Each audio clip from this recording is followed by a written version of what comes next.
Thank you.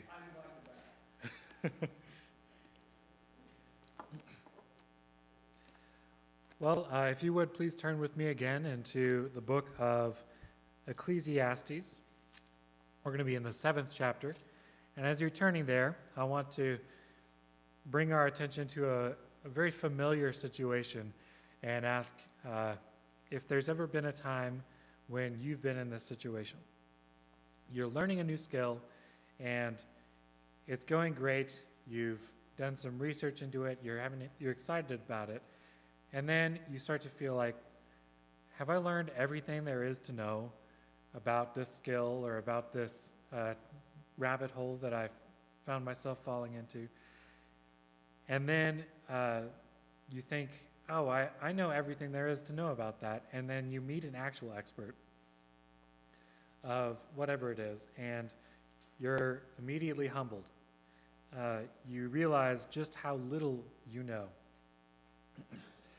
For example, when I was in 7th grade, this was the first science fair I ever did, and I partnered up with a guy who also played guitar. And so we were going to do some experiment with a guitar. I can't remember exactly what it was. But I do remember we would have these times to go and research for our experiment. And our research involved finding out how a guitar makes the sound that it does, what changes the sound of a guitar, and just in general how it all works. And I thought that researching meant looking at the first page of Google, and Google's gotten even worse since then, but it was still,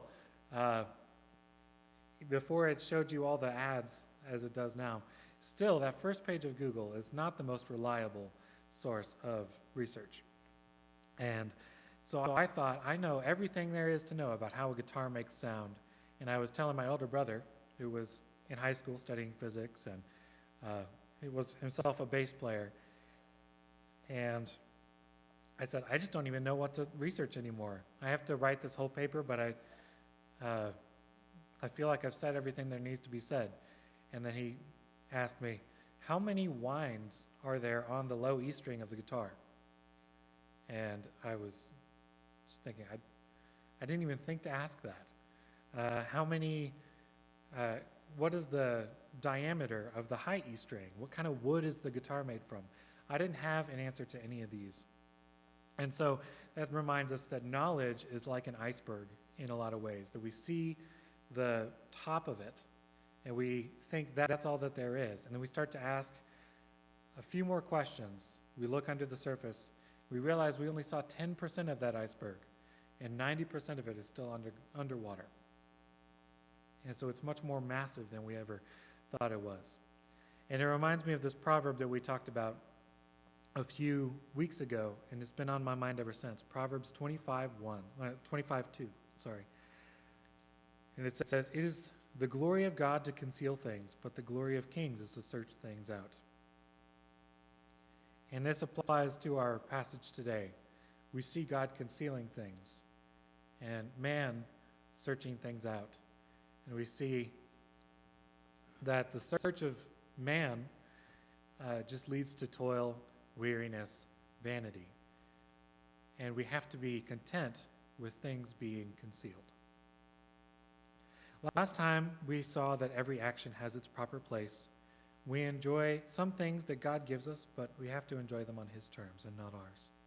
And throughout this book, Solomon is repeatedly highlighting that there's vanity and evil present in this world. And as a reminder, I want to point out that vanity here is not talking about a makeup mirror. It's not talking about going shopping and caring a whole lot about your appearance. That's part of it, but the vanity that Solomon is talking about is the Hebrew word for mist, mere breath, a fleeting existence. And here in the halfway point, chapter 7, we're starting to see that the tone is beginning to change.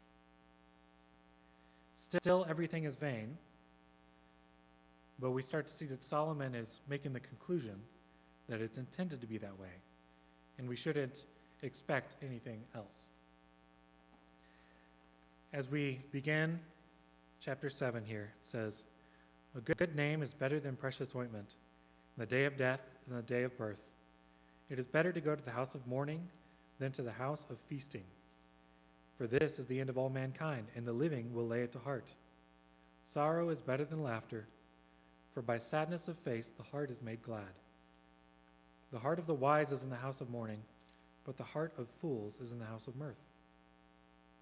It is better for a man to hear the rebuke of the wise than to hear the song of fools. For as the crackling thorns under a pot, so is the laughter of fools. This also is vanity. Surely oppression drives the wise into madness, and a bribe corrupts the heart. Better is the end of a thing than its beginning, and the patient in spirit is better than the proud in spirit. Be not quick in your spirit to become angry, for anger lodges in the heart of fools. Say not, why were the former days better than these? For it is not from wisdom that you ask this. Wisdom is good with an inheritance, and an advantage to those who see the sun. For the protection of wisdom is like the protection of money, and the advantage of knowledge is that wisdom preserves the life of him who has it. Consider the work of God. Who can make straight what he has made crooked? In the day of prosperity be joyful. In the day of adversity consider. God has made the one as well as the other, so that man may not find out anything that will be after him. This is our passage for today.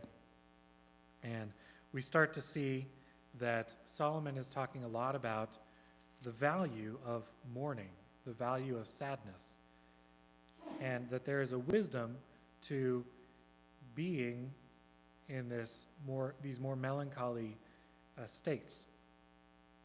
And I want to remind us that last week we talked a little bit about masochism and how that isn't the Christian ideal. And that's the idea that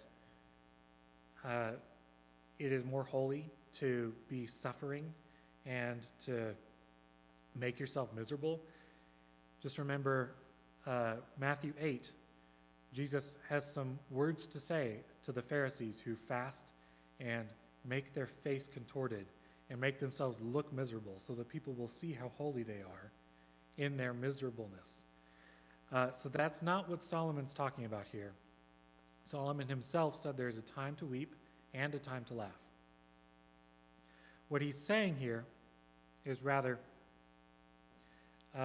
much more meaningful. It is how we make sense of our vanity.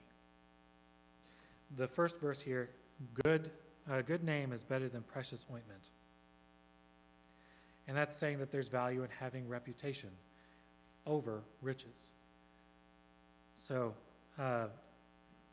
he will talk more about that later, but then he immediately goes to talking about that the day of death is better than the day of birth. And this kind of terminology is coming up over and over. He says, better is the end of a thing than the beginning. And the wise are in the house of mourning. The fools are in the house of mirth. All these things are not just saying it's better to be sad for sadness' sake. Instead, he's saying that mourning, the end of something, serves a purpose, and that purpose is given to us in verse 2. It is better to go to the house of mourning than to go to the house of feasting. For this is the end of all mankind. And this is the key phrase. And the living will lay it to heart. So the point is that we lay it to heart that there is an end and that there is finality. This also leads to a big change in our perspective, because having a more eternal perspective, realizing how small and insignificant we are, that there is a final point, leads to a few things. First of all, a greater appreciation of the time that we have. I don't know if any of you watched the show NCIS, but it's been going on for 20 years?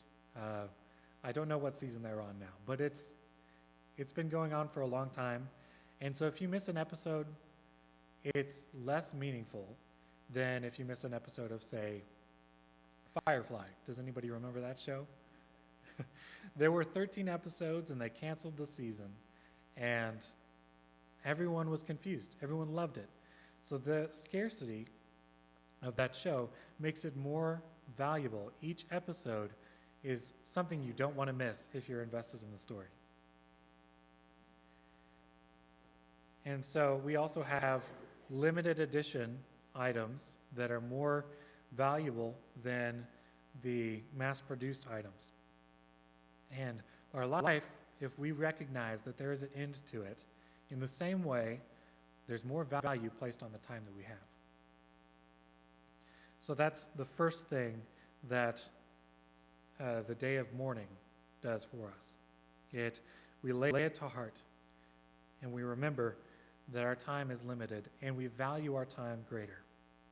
Another thing, in verse 8 and 9, it tells us that patience is a byproduct of this. It says, "Better is the end of a thing than its beginning, and the patient in spirit is better than the proud in spirit. Be not quick in your spirit to become angry, for anger lodges in the heart of fools." Those who are foolish don't recognize the fleeting aspect of our existence, and they're angered by more things. Anger lodges in their heart. But if you recognize that we are insignificant and that there is an eternity that happens apart from us in our Creator, if we recognize that perspective, then it suddenly seems a lot less important when someone cuts in front of us on the freeway, or if we get our drink order wrong, or even more important things than that. Instead of just the small inconveniences, many things will have a lesser impact on us.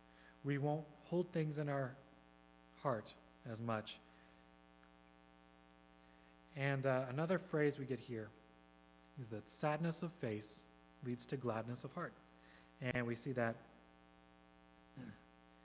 in verse 3. "Sorrow is better than laughter, for by sadness of face the heart is made glad." This also means that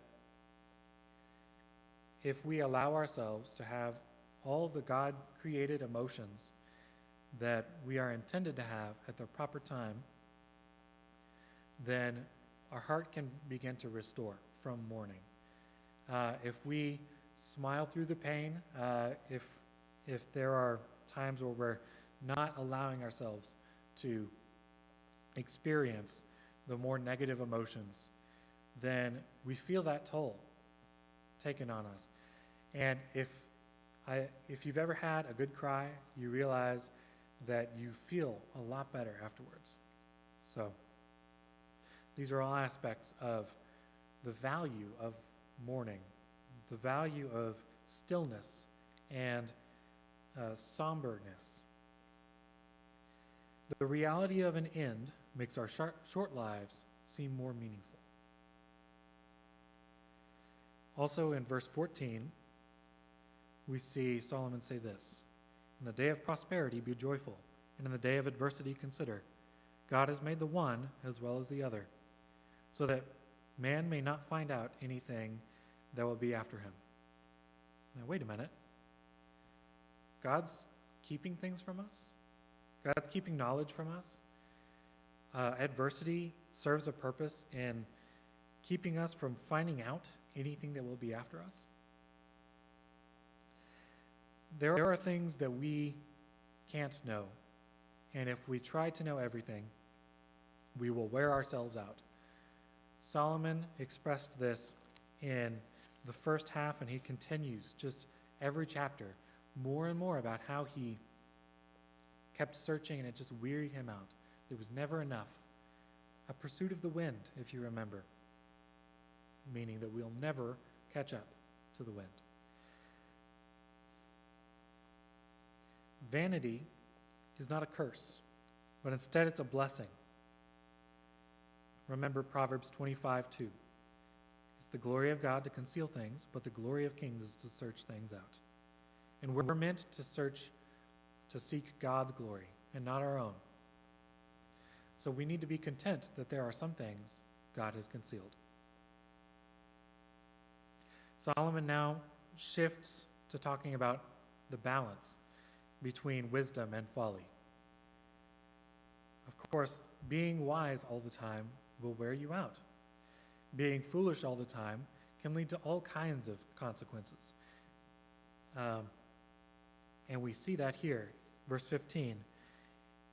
In my vain life, notice, that's the starting point. He just keeps saying, in my vain life. He cannot go a few verses without reminding us how fleeting our existence is. In my vain life, I have seen everything. There is a righteous man who perishes in his righteousness. There is a wicked man who prolongs his life in his evil doing. Be not overly righteous, and do not make yourself too wise. Why should you destroy yourself?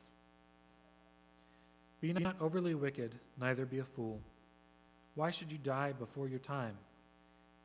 It is good that you should take hold of this, and from that withhold not your hand. For the one who fears God shall come out from both of them. Solomon is saying that you can be destroyed by seeking wisdom. You can destroy yourself by searching after wisdom as if it were God. And you will never be satisfied because there's always more to find out. And it will be a tiring, wearying pursuit. But he also says, do not destroy yourself by neglecting wisdom.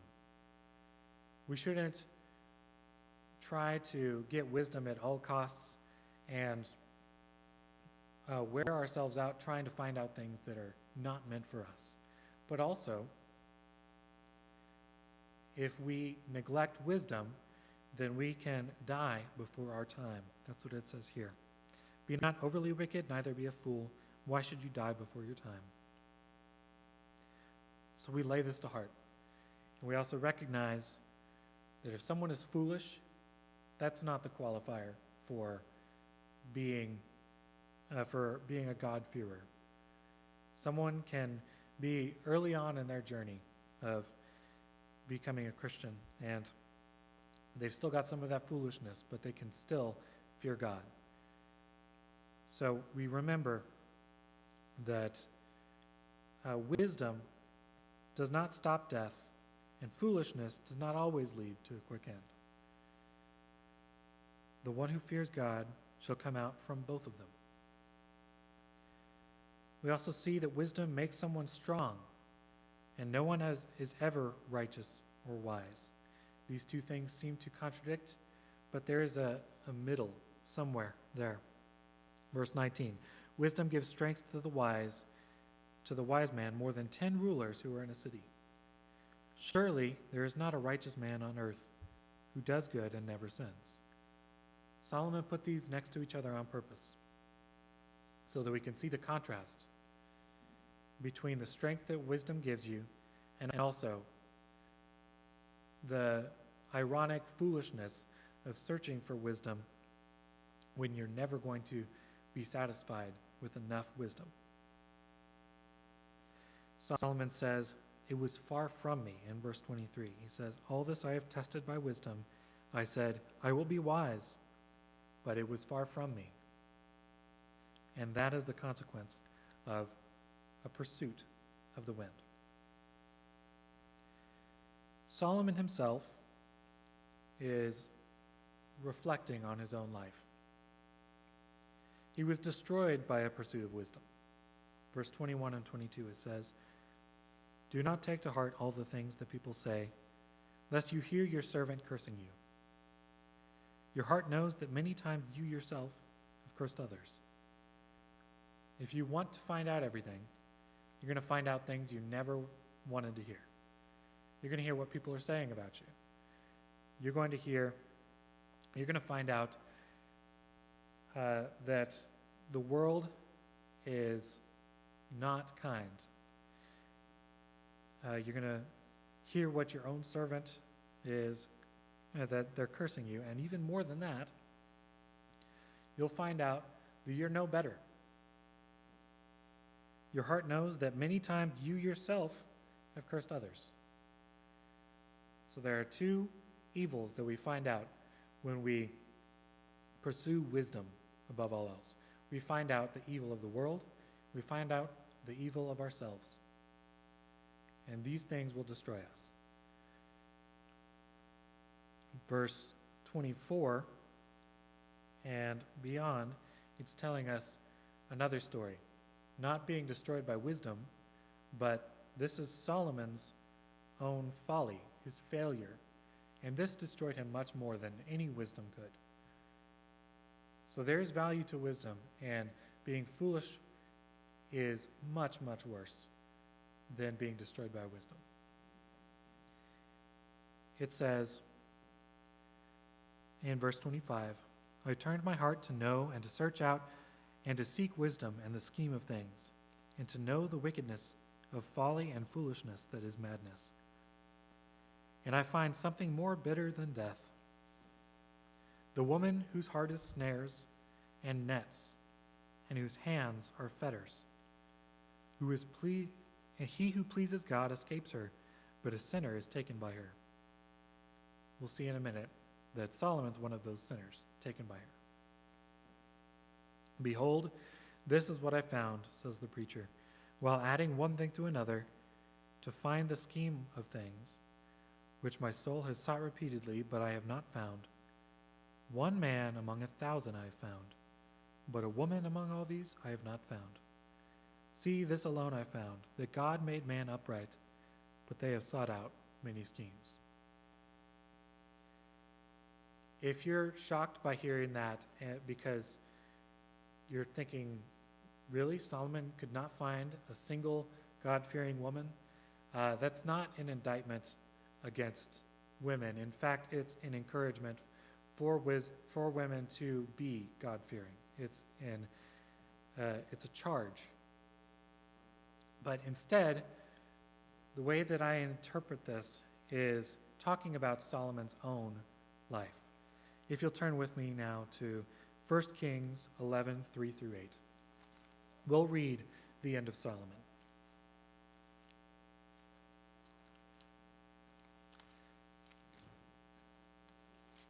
It's 1 Kings 11, 3 says this. He had 700 wives who were princesses, and 300 concubines. And his wives turned away his heart. For when Solomon was old, his wives turned away his heart after other gods, and his heart was not wholly true to the Lord his God, as was the heart of David his father. For Solomon went after Ashtoreth, the goddess of the Sidonians, and after Milcom, the abomination of the Ammonites. So Solomon did what was evil in the sight of the Lord, and did not wholly follow the Lord, as David his father had done. Then Solomon built a high place for Chemosh, the abomination of Moab, and for Molech, the abomination of the Ammonites, on the mountain east of Jerusalem. And so he did for all his foreign wives, who made offerings and sacrificed to their gods.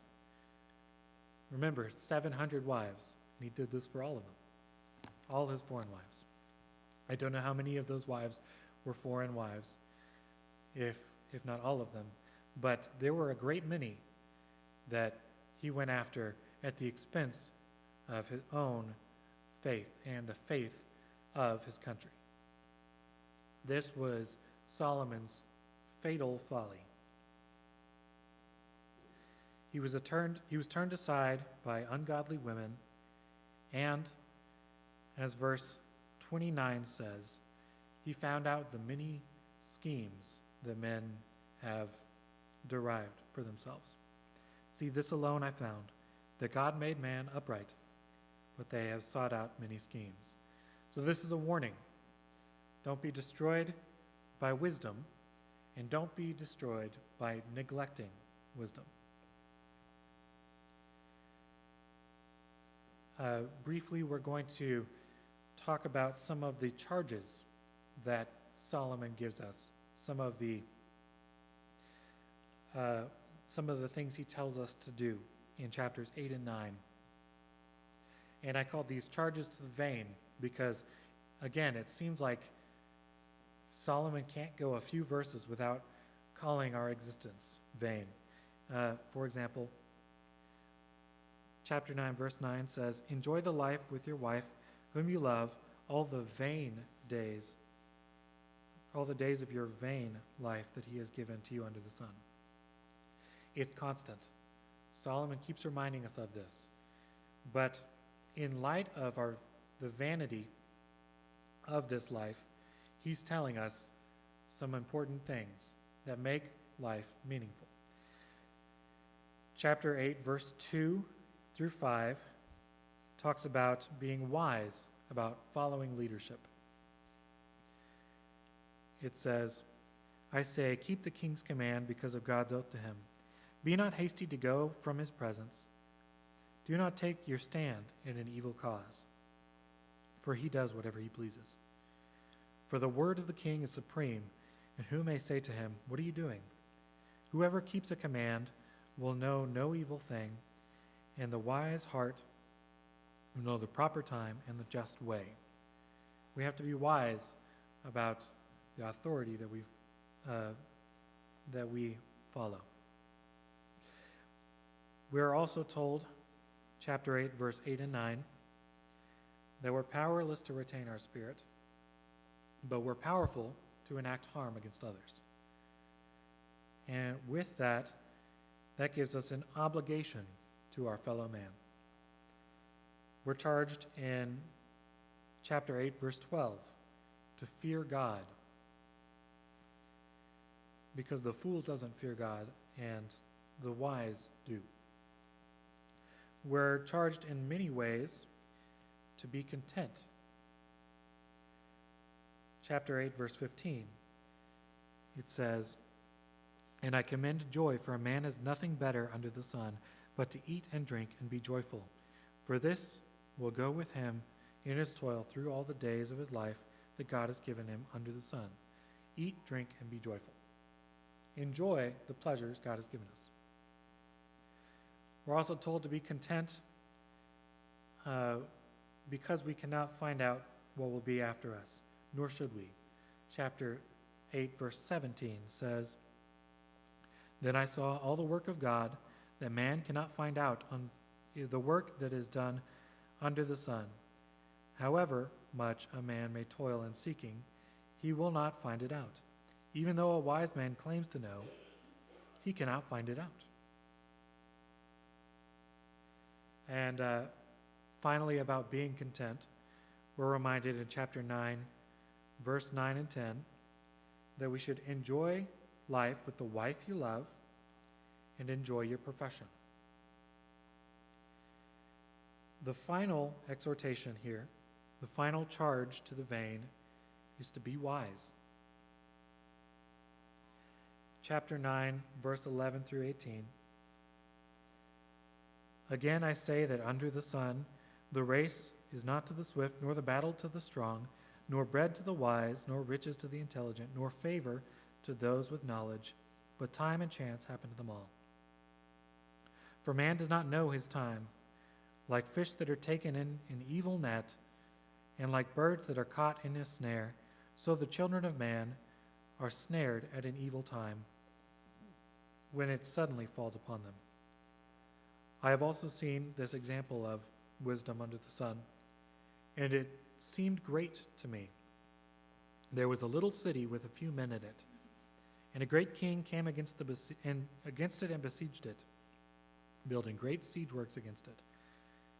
But there was found in it a poor wise man, and he by his wisdom delivered the city, yet no one remembered that poor man. But I say that wisdom is better than might. Though the poor man's wisdom is despised and his words are not heard, the words of the wise, heard in quiet, are better than the shouting of a ruler among fools. Wisdom is better than the weapons of war, but one sinner destroys much good. Continuing on with the warnings, we're told that wisdom won't give us fame. Wisdom might not necessarily prolong our lives. Time and chance happen to all of us, both the fool and the wise.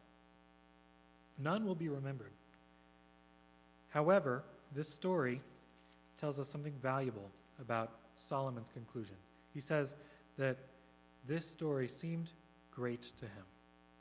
This example of wisdom seemed great to him. There is a wise nobody, and there's a foolish king. And Solomon tells us, be the wise nobody. Don't be the king shouting among fools. Given that our lives are vain, the response is contentment. Be content not to follow what God has concealed, and glorify him.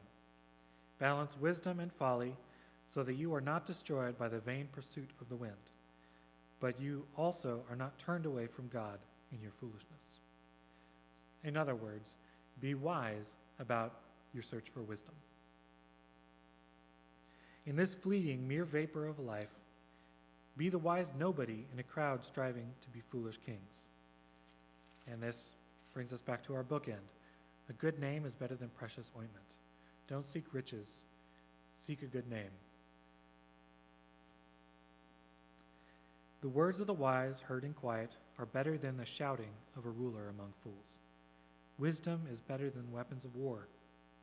And this, the end of our passage today, is a final warning, but one sinner destroys much good. Let's pray.